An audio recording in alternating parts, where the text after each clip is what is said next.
Table 3-2 will cover the maxilla and the mandible. So the maxilla is the upper jaw. This is in orange. And as you can see, it fills in the inferior border of the nasal cavity in there. We also come up on either side of the nasal bone. So we have that tiny lip that goes up just in front of the orbit. And then we go right up to meet the zygomatic bone. And then on the underside, we're the front portion of that roof of your mouth. So this back portion is a different bone, which we'll talk about later. So back to the front here. So infraorbital foramen, if you remember my rule, infra meaning below the actual object. So we're below the orbit and we're looking for a hole. So here is our infraorbital foramen. Then we have the alveolar processes, which we'll actually find both on the maxilla and the mandible. For this, I'm going to use the real skull so you can actually see. So our teeth are removed, and do you see how these ridges are formed in the bone around where the tooth would be? Some of that's broken off, so let me show you on the mandible as well. But here the bone has created these ridges around to make pockets for the teeth, and these little ridges around it are called the alveolar processes. So we have them both on the mandible and the maxilla. Now our palatine process, so back to here on the underside of the skull, so we're at upper roof of your mouth. All of this that's in the anterior roof is called the palatine process. Now, I'm going to talk about this later, but this bone on its own is called the palatine bone. And together, both of those things make up the hard palate. So we have palatine process, palatine bone, hard palate all together.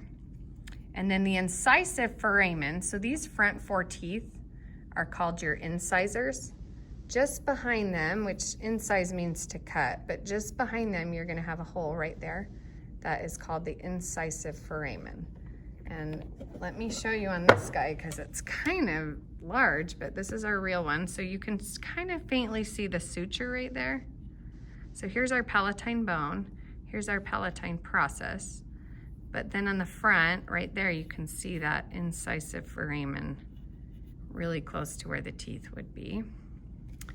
And then I'll show you on a plastic one as well, but here you can see that incisive foramen right there. Now the mandible, we have the body of the mandible, and it's really important in anatomy. We have many bodies of bones, so it's really important that you parent these terms. So you would say either body of the mandible or you would say mandibular body. Either one is fine, but make sure you don't just put body on any of your quizzes or exams because that would be really generic and wouldn't reference anything. So you have the body of the mandible, and then as you come here, this portion going straight up and down is the ramus of the mandible. We also have many rami in the body, so make sure you're attributing that. And then again, alveolar processes, so those ridges formed around the teeth. The angle is where this starts to change plane. Now our mental foramen is this hole right in the front on the mandible here. Now the mental foramen is actually a hole for the mental nerve, which is a portion of our trigeminal nerve. We're going to learn nerves later, but this is the nerve that dentists usually will block in dental surgery. This is what would numb your lower jaw for any type of dental work on the lower jaw. So you have a mental nerve going through the mental foramen. And then we have two bumps here coming off of the ramus. We have the coronoid process, which I always think looks like candy corn. That's how I remember that, coronoid process. And actually you have another coronoid process in the body, which we're going to learn on the ulna. So this term also needs to be very specific, that it's coronoid process of the mandible. And then back here, you can either call it the condylar process. This is a condyle, so very rounded kind of edge, or you can call it the mandibular condyle. And then in between the two, we have what is called the mandibular notch. So that little divot there.